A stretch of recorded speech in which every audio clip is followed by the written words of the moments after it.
ஸ்ரீ குருப்யோ நமக. ஹாப்பினஸ் பற்றி லாஸ்ட் வீடியோவில் பார்த்துருந்தோம். அதாவது நமக்கு கிடைக்கிற எல்லா சந்தோஷமுமே இம்பர்மனன்ட் சொல்லிட்டு, பட் உண்மையான அந்த ஆனந்தத்தை நம்ம எதில் ஃபீல் பண்ண முடியும், அதை இந்த வீடியோவில் பார்க்கலாம். நிறைய பேர் இந்த வார்த்தையை சொல்லி நம்ம கேள்விப்பட்டிருப்போம், வாழ்க்கையில் வெற்றி அடைஞ்சா ரொம்ப சந்தோஷம்ன்ட்டு. பட் இது எல்லாமே எதை மீன் பண்ணுறது?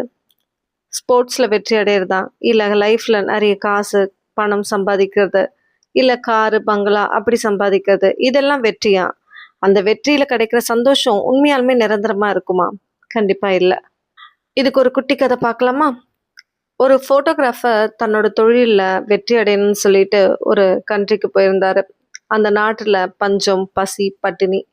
அந்த ஃபோட்டோகிராஃபி எடுத்தால் கண்டிப்பாக நம்ம ஜெயிச்சிருவோம்னு சொல்லிட்டு அவருக்குள்ள ஒரு எண்ணம்.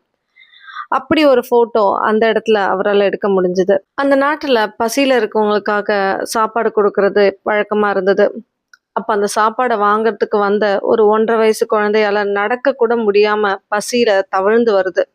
அந்த குழந்தைக்கு பின்னாடி ஒரு பெரிய கழுகு இந்த குழந்தை இறந்த பிறகு சாப்பிட்றதுக்கு தயாராக நிற்குது. இதை அந்த ஃபோட்டோகிராஃபர் ஃபோட்டோ எடுக்கிறாரு. இந்த ஃபோட்டோ ரொம்ப பிரபலமாகுது, வைரல் ஆகுது. அந்த ஃபோட்டோகிராஃபர் நினச்ச மாதிரியே அவருக்கு நிறைய பரிசு கிடைக்குது. பேர், புகழ், அந்தஸ்து எல்லாம் கிடைச்சு அவர் ஒரு வெற்றியோட உச்சத்துக்கே போயிட்டு ரொம்ப சந்தோஷத்தில் இருந்தார். அப்போ எல்லாருமே கேட்ட ஒரு கேள்விதான், அந்த குழந்தை என்ன ஆச்சு? பட் அந்த ஃபோட்டோகிராஃபரால் அதுக்கு பதில் சொல்ல முடியல. அந்த ஃபோட்டோகிராஃபரோட வெற்றியில் சந்தோஷம் நிலைக்கல. அன்னையிலேருந்து அவரோட சந்தோஷமும் அவரை விட்டு போயிடுச்சு. ஸோ நம்ம சந்தோஷம் நினைக்கிற பல விஷயம் மற்றவங்களோட துக்கத்துக்கு காரணமாக இருக்கக்கூடாது. மற்றவங்களோட துக்கத்தில் கிடைக்கிற சந்தோஷம் என்னைக்கும் நிரந்தரமாக இருக்கவும் இருக்காது. உண்மையான சந்தோஷம் நாம் பகிர்ற அன்புலையும் கருணையிலும் மட்டும்தான் இருக்குது. மனித நேயத்தோட உச்சத்தில் இருக்கும்போது நம்ம அனுபவிக்கிற அந்த சந்தோஷம்தான் நிலையானது. என்றும் மனதில் அது நிரந்தரமாக இருக்கும்.